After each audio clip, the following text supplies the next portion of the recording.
Voilà, on va commencer notre cours chez la famille Zerbi pour la Askara de la maman. Baya, Bat, Bako, Tie Nishmata, Tsrura, Betzror Achaim. La luminosité n'est pas excellente pour ceux qui écouteront le cours plus tard, mais ce qui compte c'est la voix plus que la vue. D'ailleurs on dit Shema Israël, on ne dit pas Re'e Israël. Pour l'instant on est encore au niveau de la voix, entendre.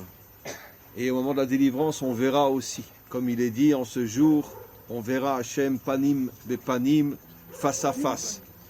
Mais dans le monde de l'exil dans lequel nous sommes encore, même si on commence véritablement à en sortir, on est encore dans le monde de la shmiya, dans le monde de l'écoute, et pas encore dans le monde de la vision. En tous les cas, on approche de Yom Kippour, et comme vous le savez, toute la période qui commence à Rosh Hashanah jusqu'à Yom Kippour s'appelle Aseret Yemei Teshuva, les 10 jours de la Teshuva. Et forcément, Acharon Chaviv, le dernier jour de cette période est forcément le jour le plus haut de la Teshuva. Et c'est bien sûr pas pour rien que c'est aussi le jour de Kippour, un jour où on essaye véritablement de se réparer, de se renforcer, de prendre sur nous, de commencer une nouvelle année avec de nouvelles achlatot, comme on dit achlatot en français, de nouvelles décisions et de se comporter mieux cette année que l'année dernière. Maintenant, la question que je demande, et j'espère que vous allez bien me suivre et surtout pas mal comprendre ou mal interpréter ce que j'explique, c'est finalement qu'est-ce que c'est la Teshuva? Ça veut dire quoi? Comme on le sait en hébreu, le mot Teshuva vient de la racine shuv, revenir. Mais revenir où? Revenir vers qui? Si on parle de revenir, il semblerait donc qu'on est tous éloignés de l'endroit ou de la position dans laquelle on devrait être. D'ailleurs, c'est ça le sens de l'exil, on a quitté notre terre. On s'est retrouvé au Maroc, on s'est retrouvé en Ukraine. On est encore en France, on est encore aux États-Unis. On est là où on ne devrait plus être et ne pas être. Et donc on n'est pas à l'endroit qui nous correspond. Le seul endroit qui nous correspond, c'est la terre d'Israël. Mais d'un autre côté, quand je suis déjà ici en Israël, alors c'est quoi la Teshuva? Je dois revenir où? En plus, si je suis à Jérusalem, où je vais aller? Et évidemment, on le sait, on le ressent tous, que dans la Torah, il y a différents niveaux de compréhension. C'est pas seulement un retour géographique, la Teshuva. C'est surtout un retour beaucoup plus essentiel, beaucoup plus profond. Mais revenir vers qui? Revenir vers quoi? Alors je suis sûr que vous êtes tous en train de vous dire, mais il est complètement fou. Et c'est facile la réponse. C'est revenir vers Hachem, revenir vers la Torah. C'est ça la réponse. Revenir vers Hachem, revenir vers la Torah. Heureusement, vous n'avez distribué de tomates à personne, donc je ne vais pas en recevoir. Mais on va expliquer que ce n'est pas si simple que ça. Excusez-moi et écoutez bien ce que je dis. Revenir vers Hachem, revenir vers la Torah, c'est une phrase très générale qui ne veut strictement rien dire concrètement. Excusez-moi des exemples que je vais donner. Mais si vous arrêtez un musulman dans la rue et vous savez parler l'arabe et vous lui dites, dis-moi, tu vas lui dire en arabe, c'est quoi la Teshuva? Qu'est-ce qu'il va vous répondre? Ben, c'est accomplir le Coran et revenir vers Allah. Il va dire exactement la même chose que le discours officiel qu'on entend toute la journée, surtout dans cette période-là. Il va vous dire exactement la même chose. Si tu veux être un homme accompli, ben, étudie, mets en pratique le Coran et reviens vers Allah. Nous, on l'appelle Hachem, lui, il l'appelle Allah. Et si tu demandes à un chrétien, c'est quoi la Teshuva? Il va te répondre, ben, c'est accomplir le Nouveau Testament et revenir vers Dieu, ou revenir vers... vous m'avez compris? Tout le monde dit la même chose. Alors, qu'est-ce que nous on dit, nous, quand on dit tu reviens vers la Torah? Mais c'est une phrase universelle. que toutes les religions utilisent, et toutes les religions, les curés, les imams et les avdil, les rabbanim, tous disent la même chose. Mais chacun dans son langage, et chacun en faisant allusion à sa conception de la relation à Dieu. Pour les chrétiens, c'est le Nouveau Testament, pour les musulmans, c'est le Coran, et les avdil, alfé, avdalot. Pour nous, c'est la Torah. Alors vous allez me répondre évidemment, oui, mais nous, on a raison, eux, ils ont tort. Évidemment. Mais on va aller un petit peu plus loin. Revenir vers la Torah. Est-ce que ça vous arrive d'étudier le Nar, Nevi'im, Ktuvim, Shoftim, l'époque des rois, vous l'avez étudié, vous connaissez par cœur? J'ouvre juste une parenthèse. Aujourd'hui, revenu sur notre terre, bien que c'est vrai aussi en dehors de notre terre, celui qui ne connaît pas le Tanakh par cœur n'a même pas commencé encore à revenir véritablement. C'est un devoir d'étudier le Tanakh, parce que c'est toute notre histoire. Pas seulement l'histoire dans le sens nos ancêtres les Gaulois, mais notre histoire dans le sens qu'elle contient, cette histoire, tous les secrets de l'existence et de l'histoire de notre peuple. Puisque c'est pas seulement l'histoire dans le sens nos ancêtres les Gaulois, c'est le Nar, Nevi'im, Ktuvim, Shoftim, Melachim. Et ceux qui étudient le Nar s'aperçoivent que parmi les plus grands de la Torah se trouvaient aussi les plus grands Reshaïm, des hommes corrompus, mauvais. Donnons quelques exemples. Doeg, le plus grand ennemi du roi David, qui était une crapule comme on ne peut même pas imaginer. C'est lui qui a conseillé au roi Shaoul d'exterminer hommes, femmes et enfants toute la ville de Nov. Quand David fuyait les soldats de Shaoul qui voulaient le prendre et le tuer, il est passé par la ville de Nov, c'était une ville que de Kohanim. Il a demandé un morceau de pain, parce qu'il était affamé. Ils lui ont donné un morceau de pain. C'est venu aux oreilles de Doeg. Et Doeg a dit à Shaoul, il faut massacrer toute la ville. Hommes, femmes, enfants, nourrissons. Et qui était Doeg? Le plus grand homme de Torah de sa génération. Nos maîtres nous disent qu'il passait toute la semaine à Shiloh, en face du Mishkan. Il étudiait la Torah jour et nuit. Il ne rentrait pas chez lui, il ne rentrait chez lui que le Shabbat. Doeg, un des plus grands étudiants et certainement pratiquants de la Torah, qui est devenu le pire ennemi du roi David. Il y en a un autre qu'on va citer, et qui a été la cause du massacre d'hommes, femmes et d'enfants parce qu'ils ont donné un morceau de pain au roi David. Donc ça veut dire quoi? Si je suis un homme de Torah, je suis forcément, ça y est, le tzaddik adore. C'est dur d'étudier notre histoire. Il y en a un autre, au sujet duquel nos maîtres disent que sa parole était comme celle d'Elohim. Quand il donnait un conseil, c'était le grand conseiller du roi David. Et quand il donnait un conseil, la Torah ose dire que c'est comme si Hachem lui-même parlait. Lui aussi est devenu le pire ennemi du roi David. C'est lui qui a soutenu la révolte du fils de David contre David, Avshalom. Et quand il a compris que cette révolte n'aboutirait pas, et que le roi David allait reprendre le règne, il est rentré chez lui, et il s'est pendu, il s'est suicidé. Un homme au sujet duquel on dit que d'abord c'était le seul homme avec lequel le roi David étudiait, parce que le roi David avait un niveau de Torah inimaginable, le seul homme dans tout le pays qu'il a trouvé qui pouvait être sa chavruta, son compagnon d'études était Achitophel, comme c'est marqué entre autres dans les psaumes. Cet homme-là s'est retourné contre lui, a soutenu Avshalom. C'était un homme au sujet duquel, je me répète, on dit que sa parole était comme la parole d'Elohim. Et il s'est suicidé après avoir poussé le fils de David à tuer son père. Le plus grand homme de Torah de cette génération. Donc c'est pas si clair, c'est pas évident. Et Acharon lo chaviv. Mais je pourrais en citer des milliers d'autres. Pour ceux qui connaissent le Nar. Jéroboam, qui est celui qui a fait le schisme, qui a pris les 10 tribus et a divisé le peuple juif. Nos maîtres disent qu'avant de prendre le pouvoir et de devenir roi sur les 10 tribus, il ressemblait, par rapport à tous les maîtres de Torah de son époque, il ressemblait à un palmier et tous les autres étaient comme l'herbe qui pousse au pied du palmier, tellement il était immensément, infiniment plus grand que tous les maîtres de son époque.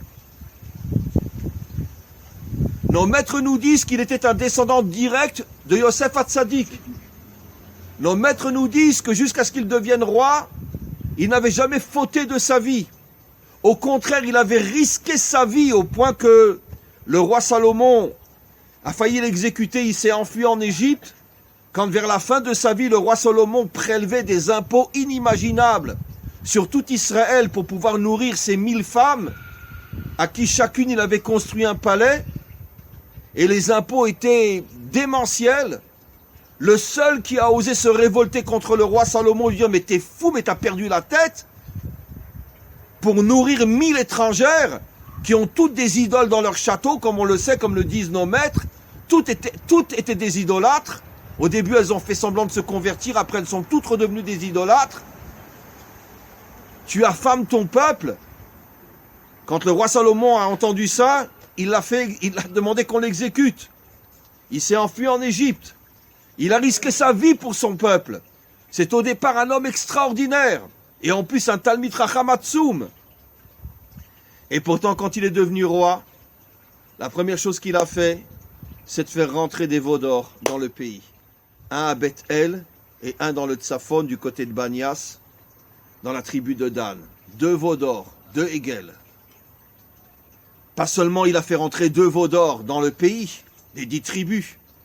Il a placé des soldats sur toute la frontière qui séparait les 10 tribus de la tribu de Yehuda, et il avait ordonné à ses soldats que tout celui qui veut aller pendant les 3 fêtes au temple, vous l'égorgez, homme, femme, enfant, s'il est avec sa famille. J'aurais peut-être pas raconté ça, hein, c'est dur. Hein. Bon. Et il l'a fait. Des centaines d'hommes, de femmes et d'enfants qui, naïvement, s'imaginaient qu'ils pouvaient aller à Pessah, à Shavuot, à Sukkot, au temple, se sont fait égorger et n'ont pas pu ni rentrer chez eux, ni aller au temple.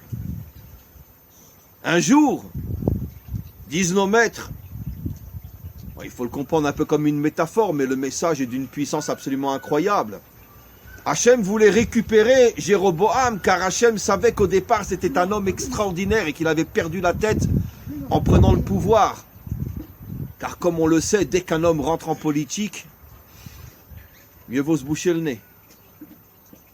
Et le pouvoir, la politique lui a fait perdre la tête.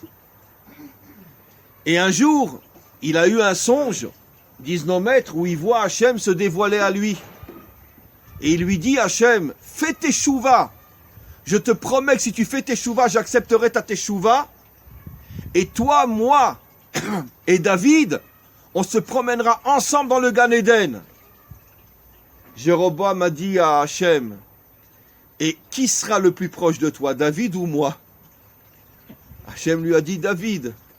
Il a dit, Hachem, va te faire voir, ça ne m'intéresse pas.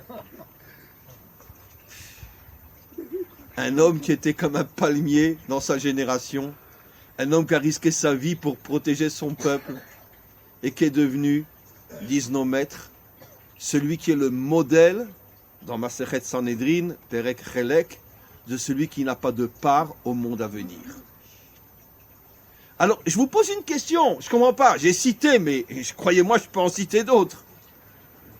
3 géants dans la Torah, Doeg, Achitophel et Jéroboam, des géants dans la Torah, et aussi dans les Midot, au départ, et qui sont devenus 3 immenses crapules, au point de faire entrer des idoles dans le pays et d'égorger tous ceux qui osent aller au temple, Jéroboam. Mais comment c'est possible? Alors je vous pose une question simple. Ça veut dire quoi? Reviens à la Torah, fais les mitzvot.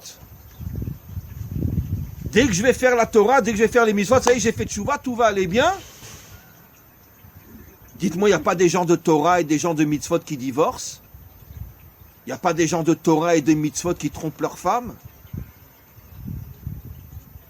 Ça existe dans toutes les générations. Alors c'est quoi la tchouva? Revient vers la Torah, revient vers les mitzvot. Ça veut dire quoi? C'est très compliqué. C'est pas évident du tout. Mais malheureusement, le discours classique est de dire des choses très générales. Et en vérité, on ne donne pas la vraie réponse. Parce que rares sont ceux, et surtout dans notre génération, qui ont compris ce qu'est véritablement la teshuva. Alors on te donne des phrases très globales. Reviens vers Dieu, reviens vers la Torah, mange kasher, fais Shabbat.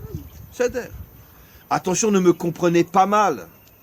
Évidemment qu'il faut revenir vers la Torah. Évidemment qu'il faut manger les méhadrines. Évidemment qu'il faut faire Shabbat. Je n'ai pas besoin de vous le dire. Mais est-ce que ça suffit pour dire que j'ai fait teshuva? Les exemples que j'ai montrés sont malheureusement terrifiants. Et jusqu'à aujourd'hui, on le sait très bien, même dans notre pays. Récemment encore, à Netivot, on a arrêté quelqu'un qui est accusé de viol. Et pourtant, grande barbe, grand chapeau et tout ce que vous voulez. Alors, ça veut dire quoi? Alors en vérité, la Torah nous donne la réponse, que je vais expliquer. Quand Abraham a 75 ans, Hachem lui donne un verset, lui dit un verset, la première parole qu'il adresse au père fondateur d'Israël, Abraham.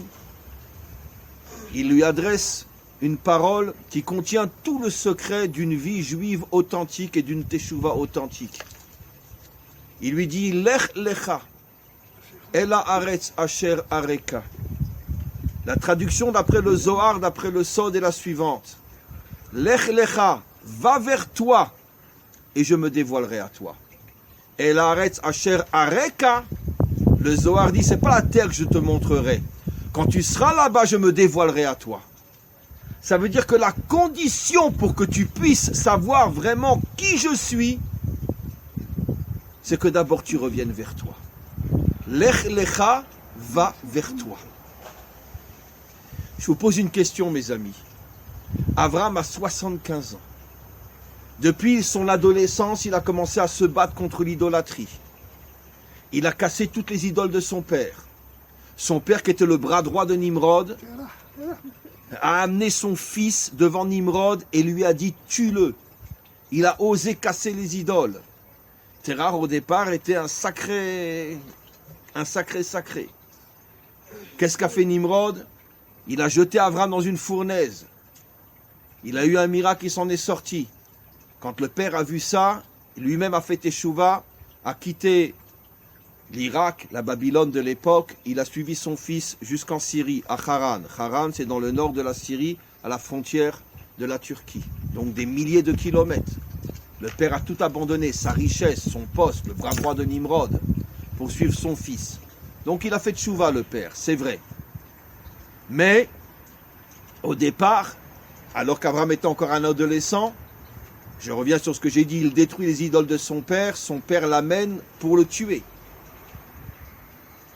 Après, comme on le sait, est un Nefesh Asher Asu Becharan, il va commencer à dévoiler la parole d'Hachem partout dans le monde, il va avoir des dizaines de milliers d'élèves partout dans le monde.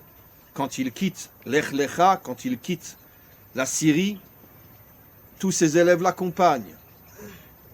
Après, arrivé en Israël, il va faire quelque chose d'extraordinaire, il va prendre Eliezer pour son serviteur. Eliezer, il y a différents avis, mais entre autres, celui qui nous intéresse nous, Eliezer était le fils de Nimrod.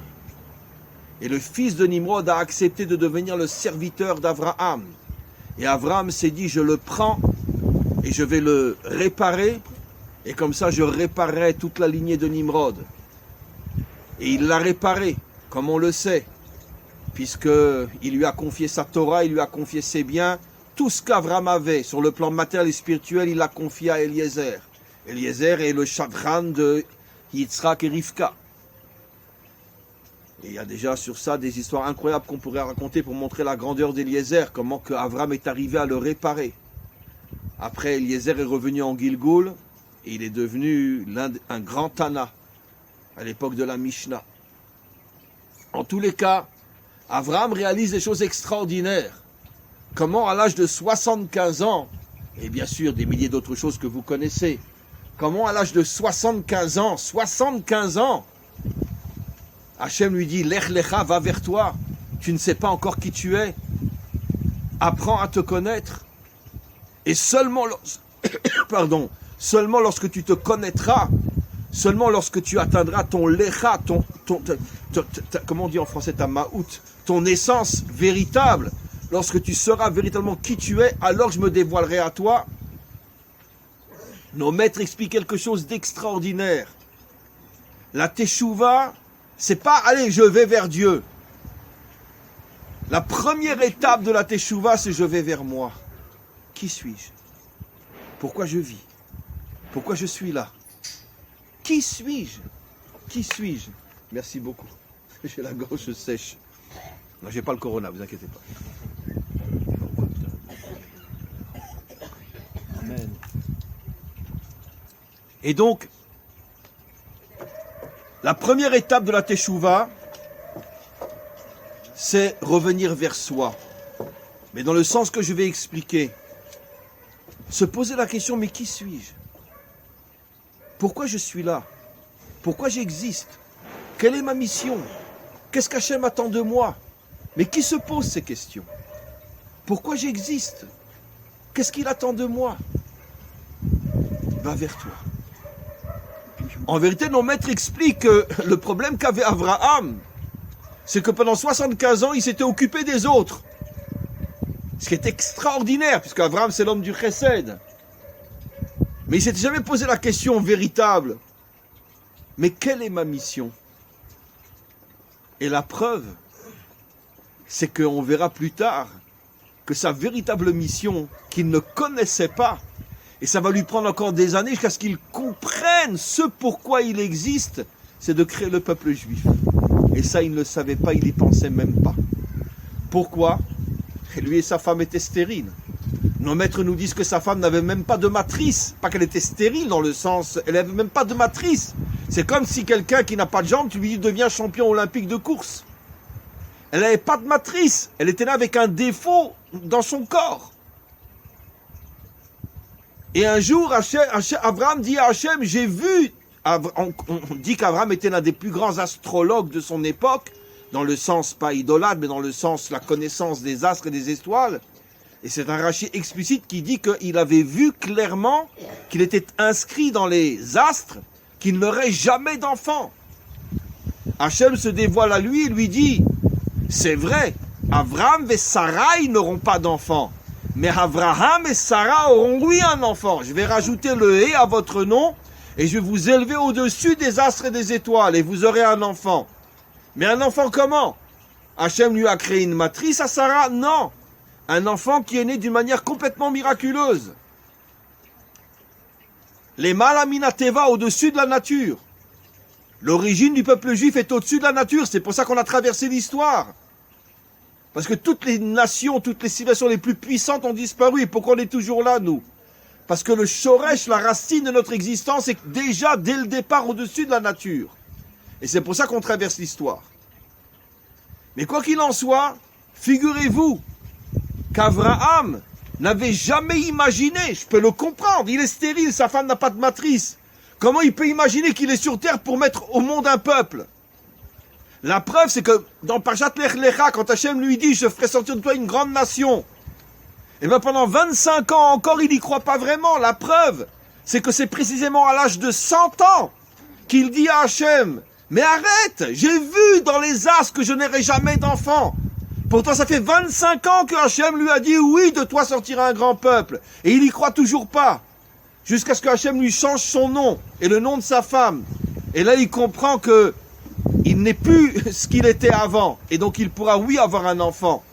Mais jusqu'à l'âge de 100 ans, il n'avait pas encore vraiment trouvé quelle était sa véritable mission. Créer le peuple juif. Plus encore, À ce moment précis, Hachem lui dit d'abord tu te circoncis. Et lui-même va voir ses 3 amis les plus fidèles qui sont 3 Cananéens, qui ne sont même pas juifs, même pas hébraïques. Et il leur demande, Hachem m'a dit de me circoncire, qu'est-ce que vous me conseillez? Et heureusement, il y en a un qui lui dit oui, Mamré, oui. Et il écoute Mamré. Et tous les commentaires posent une question, mais attends, Hachem te dit circoncis-toi, tu vas demander à 3 non-juifs si je me circoncis ou non? On voit que Abraham n'arrivait pas à croire, parce qu'il avait compris que la circoncision, c'était l'étape pour pouvoir avoir un enfant, et donc un peuple. Il n'arrivait pas à y croire. Ça veut dire qu'Abraham, jusqu'à l'âge de 100 ans, même s'il a fait des choses extraordinaires, n'avait pas encore compris pourquoi Hachem l'avait créé. Pour faire naître le peuple juif. Avoir des élèves, faire du chesed, oui. Mais c'est pas ta mission. Quelle est ta mission? Quelle est ta mission? Et rares sont ceux qui le savent. Et on s'aveugle en se disant, mais je fais du bien. J'enseigne la Torah, je donne de la tzedaka si j'ai les moyens, j'aide les gens qui sont dans le besoin, je fais ma mission. Mais regardez l'exemple d'Abraham, jusqu'à l'âge de 100 ans, jamais un homme n'a fait autant de bien que lui, et pourtant il n'avait pas encore compris quelle était sa mission, faire naître le peuple juif. Mais l'enseignement est fabuleux. C'est pour ça que Hachem lui avait dit,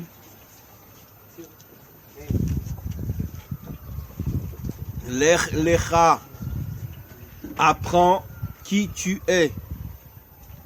Fouille au plus profond de toi pour comprendre quelle est ta mission. Mais le problème, mes amis, c'est que depuis le début de l'histoire humaine, et dans un langage plus thoraïque, depuis la faute de Adam Arishon, les forces contraires font tout pour nous empêcher de savoir qui on est véritablement et ce pourquoi on est sur terre.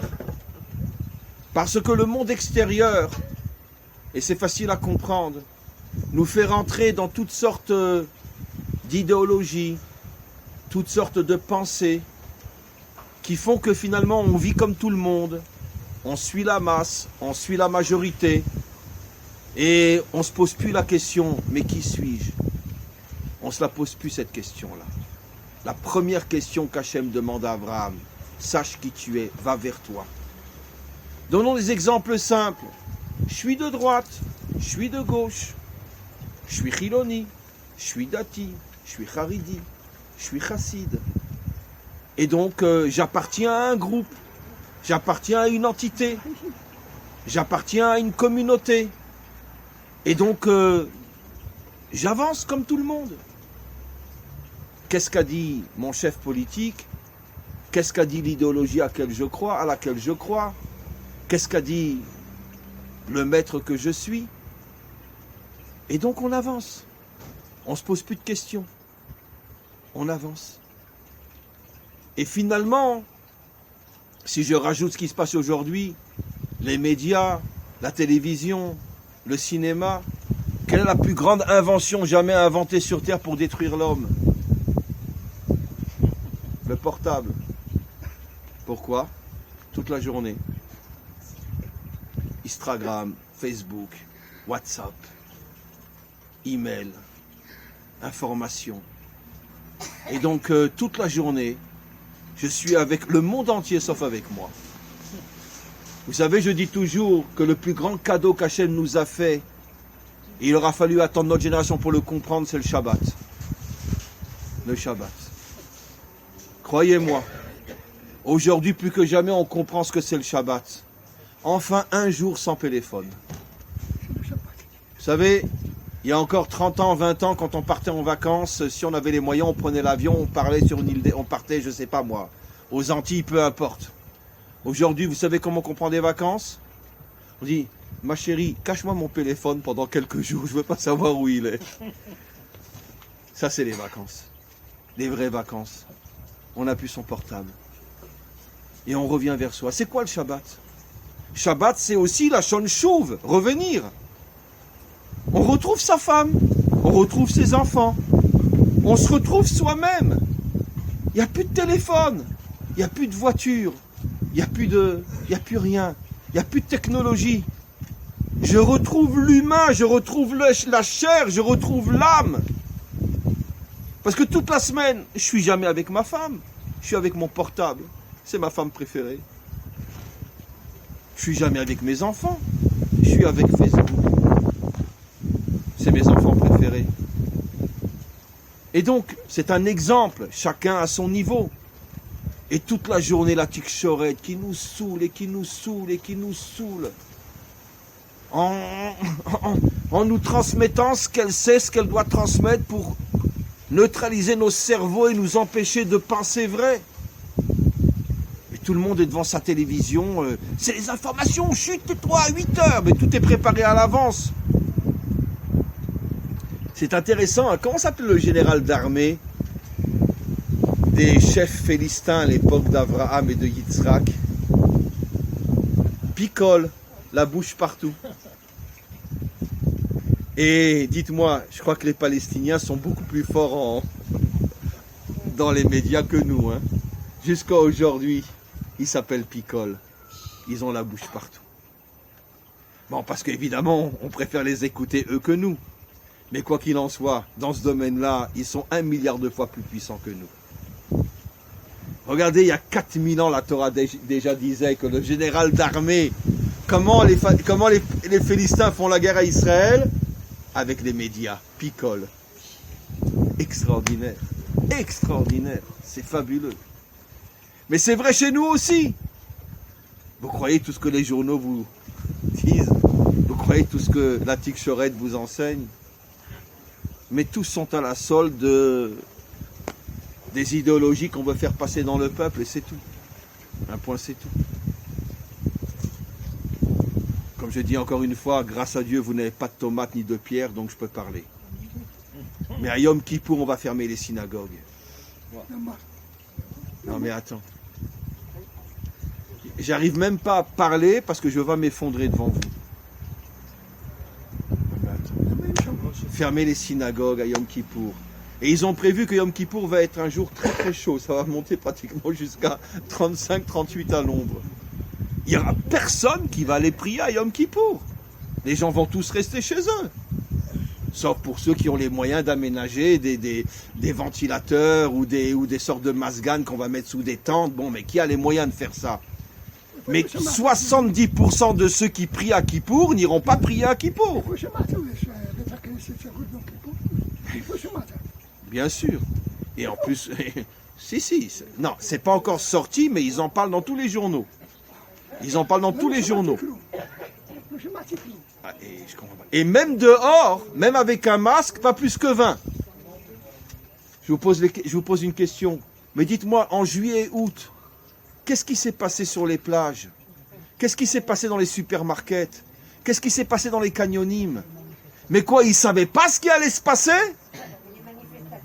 Et les manifestations, on les voit tous sans masque, s'embrasser, se serrer dans les bras, vous les avez vus. À Balfour, ils s'embrassent même sur la bouche. Et sans masque.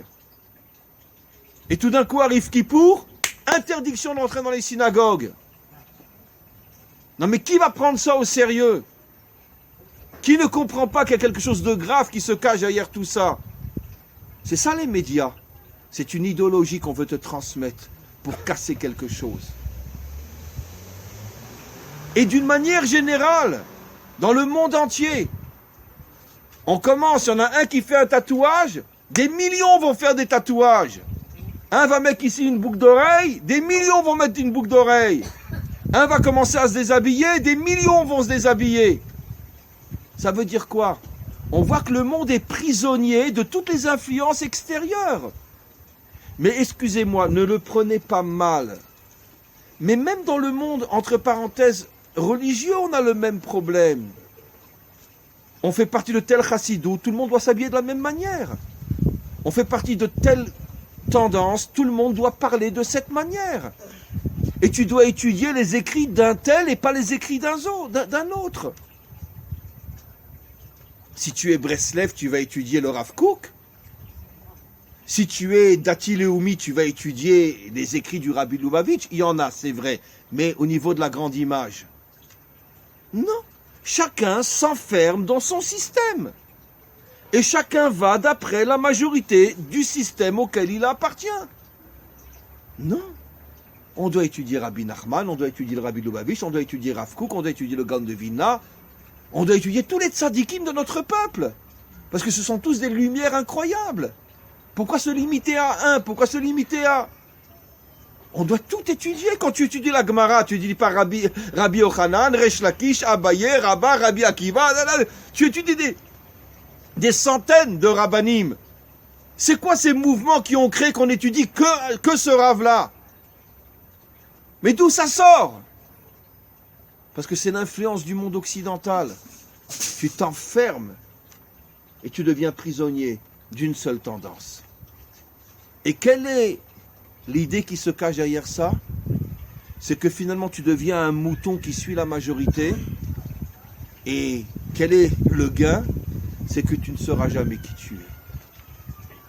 Parce que tu fais comme tout le monde. Vous savez, je dis toujours, et comprenez bien ce que je dis. Vous savez quels sont les plus ultra-orthodoxes sur Terre?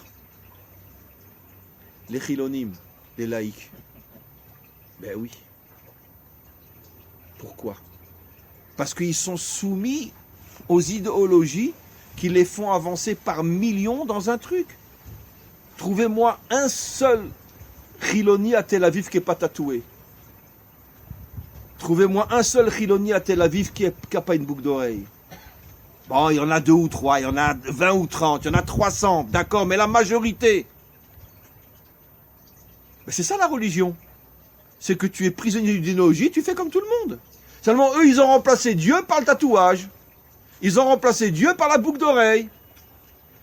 Mais eux aussi sont religieux en ce sens qu'ils sont soumis à quelque chose qui fait d'eux des esclaves. Aujourd'hui, si tu es un jeune à Tel Aviv et que tu n'as pas un tatouage, on va te prendre pour un homme préhistorique. On va te prendre pour un attardé mental.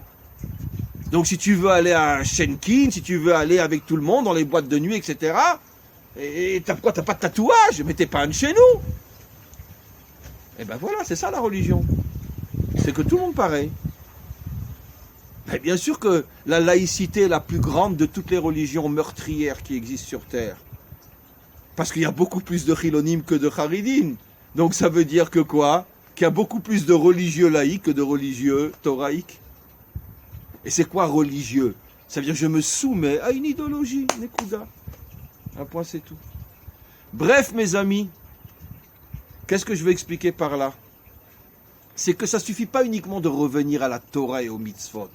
Ça, c'est la condition sine qua non, c'est évident, c'est même pas la peine d'en parler, mais malgré tout, je le dis. Évidemment qu'il n'y a pas de teshuva sans Torah et mitzvot. Mais, c'est un moyen, pas un but. Le but est de devenir un homme libre. Et comment on devient un homme libre? En refusant de rentrer dans les systèmes politiques, idéologiques, philosophiques, et même d'une certaine manière religieux. Tu as le droit de dire, je ne peux pas vivre sans étudier tous les jours le Likutei Moharam. Tu as le droit de dire, je ne peux pas vivre sans étudier tous les jours les écrits du Rabbi Lubavitch. Tu as le droit de dire, je ne peux pas vivre si je n'étudie pas tous les jours le Rav Kook. Ça oui, c'est même une obligation. Mais pourquoi tu rentres dans ce système et tu t'enfermes dedans?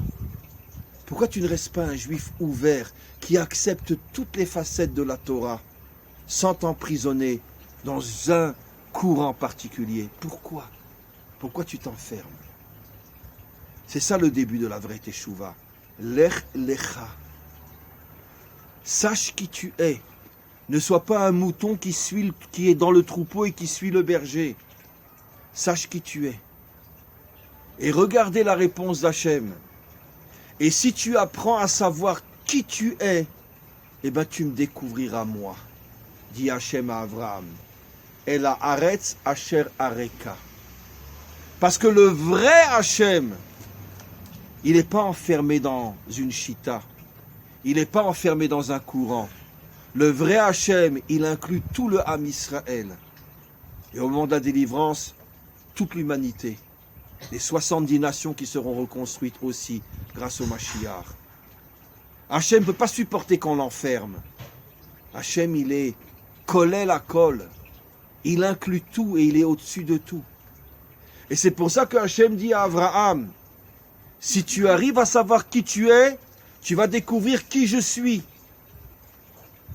Parce que le vrai Hachem, on ne peut le découvrir qu'à partir du moment où on se prend en main, on refuse d'être un mouton et on se construit jusqu'à ce que Hachem nous dévoile pourquoi j'ai été créé. Pourquoi j'ai été créé. Et vous savez pourquoi on revient en Gilgoul tellement de fois?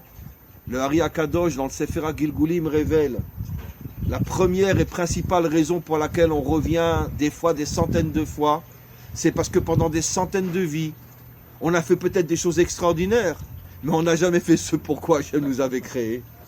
On est à chaque fois passé à côté. On est à chaque fois passé à côté. Et encore une fois, je ne parle pas de gens qui font des mauvaises choses qu'à Dieu ne plaise. Je parle même de gens qui font des choses bien. Mais faire une chose bien, c'est une mitzvah, c'est extraordinaire, mais ce n'est pas encore forcément la raison pour laquelle tu as été créé. Et je reviens sur cette explication extraordinaire sur Abraham Avinu. Jusqu'à l'âge de 100 ans, il n'avait pas encore compris pourquoi il avait été créé. Il croyait qu'il avait été créé pour diffuser la Torah, pour diffuser le chesed. Et Hachem lui dit, mais tu n'as rien compris, tu as été créé pour fonder un peuple. Et ça fait 25 ans que je te le dis, à 100 ans, tu oses encore me dire que tu as vu dans les étoiles que tu n'auras pas d'enfant. Alors ça fait 25 ans que tu es en Eretz Israël. Même Abraham, jusqu'à l'âge de 100 ans, n'avait pas encore compris pourquoi il avait été créé. Heureusement, il a fini par le comprendre. Je voudrais juste terminer 1 minute ou 2 par un enseignement extraordinaire. Il y a un verset au sujet du roi David qui, comme on le sait, est le modèle véritable d'un juif authentique, Chai Vekayam, David Meler Israël. Parce que David Ameller a réussi à réunir les deux mondes, le monde d'en haut et le monde d'en bas. Il a réussi à avoir une puissance spirituelle incroyable, en même temps qu'une puissance physique incroyable. Un guerrier qu'on ne peut même pas imaginer. Comme je dis souvent, quand Zecher Tzadik Vekadosh Livracha, quand notre soldat Moreno est tombé au Liban, et que tous les Ramat Kalim et tous les généraux sont venus pour faire le Hesped. Bon, ils l'ont dit sans vraiment comprendre ce qu'ils disaient, mais ils l'ont dit quand même. Ils ont dit depuis le roi David, jamais le peuple juif n'a eu le mérite d'avoir un soldat de la puissance de Moreno. Ils l'ont dit. Et pourquoi? Pourquoi depuis le roi David? Parce que c'était un homme d'une spiritualité incroyable, en même temps que d'une force physique, pas dans le sens muscle, mais dans le sens d'une messirut nefesh, qu'on ne peut même pas imaginer. Jusqu'à aujourd'hui, on ne sait pas et on ne saura peut-être que dans 50 ans, tout ce que cet homme a fait, comment il a risqué sa vie, où il allait, comment il s'infiltrait dans le Hezbollah et partout ailleurs. On peut même pas voir sa photo. Comment? On peut toujours pas voir sa photo. Jusqu'à aujourd'hui, on ne peut même pas voir sa photo. Parce que jusqu'à aujourd'hui, il y a encore des effets de toutes les actions qu'il a menées. Et les généraux ont dit, depuis le roi David, on n'a jamais eu un soldat comme lui. Pourquoi? On raconte une histoire extraordinaire. Un jour, il revenait d'une mission. Un jour, j'ai entendu de son père, ça. Comme vous savez, c'est des Français au départ. J'ai entendu de son père. Un jour, j'ai fait un séminaire. Son père et sa mère sont venus au séminaire. Ils nous ont raconté cette histoire. Il revenait dans un hélicoptère d'une mission qu'on ne saura jamais. Tout le staff militaire l'attendait. Le Sarah Bitachon, le Ramatkal, les généraux, le chef de Sayeret Matkal, bien sûr, et le président, le ministre de l'époque, je crois, je ne sais plus qui c'était, il me semble que c'était Olmert, il me semble. Le Premier ministre. Oui, Premier ministre. Et l'hélicoptère se pose, tout le staff est là, ils veulent l'embrasser, le récompenser, ils ont appris qu'il a réussi sa mission. Il y avait 2 portes dans l'hélicoptère, c'était juste quelques minutes avant Mincha. Et lui, il est sorti par la porte de derrière pour pouvoir faire Mincha. C'est à pleurer. Vous imaginez quelqu'un qui a la possibilité d'avoir tous les honneurs et tout, il va faire Mincha. Allez, arrête. Et tout le monde l'attend. Alors, il y a, je crois, c'est le Rosh Memshala qui dit, mais où il est? Ils sont tous descendus où il est? Parce qu'il était avec une équipe. Alors, il y a un pilote qui dit, il était descendu de l'autre côté, il fait Mincha. Et ils l'ont attendu 20 minutes jusqu'à ce qu'il termine Mincha et il est venu. Mais d'où on a vu des hommes pareils? Ça, c'est David Ameller. La puissance spirituelle et la puissance physique. Les deux. C'est pour ça qu'il est Chai Vekayam. David Ameller, il y a un verset sur lui qui dit Vayas David Shem. David, toute sa vie, il a essayé de construire le nom. Et nos commentaires posent la question, et je termine, mais c'est quoi le nom? Le nom de qui? Le nom de quoi? Bien sûr, Shivim Panim la Torah, il y a de très nombreux commentaires, mais celui qui m'intéresse moi, le nom, comme on le sait, c'est l'identité. Qui es-tu? David Ameller, toute sa vie, a essayé de reconstruire l'identité véritable d'Israël. Et l'identité véritable d'Israël, dont lui était le modèle Chai Vekayam, et cette capacité d'unir en vérité les deux mondes. Une âme puissante, un corps puissant, une spiritualité puissante, une matérialité puissante, un état puissant avec une âme puissante. Et ça, c'est le rôle d'Israël. C'est pour ça qu'on a été créé. Pour avoir un état fort, un état puissant, sur le plan matériel, mais imprégné, rempli d'une âme spirituelle, d'une puissance telle que nous deviendrons, Bezrat Hashem, au moment de la délivrance, Or la Goïm. Or la Goïm, ça veut dire quoi Or la Goïm? On va demander aux Goïm de manger kasher et de faire Shabbat? Mais non.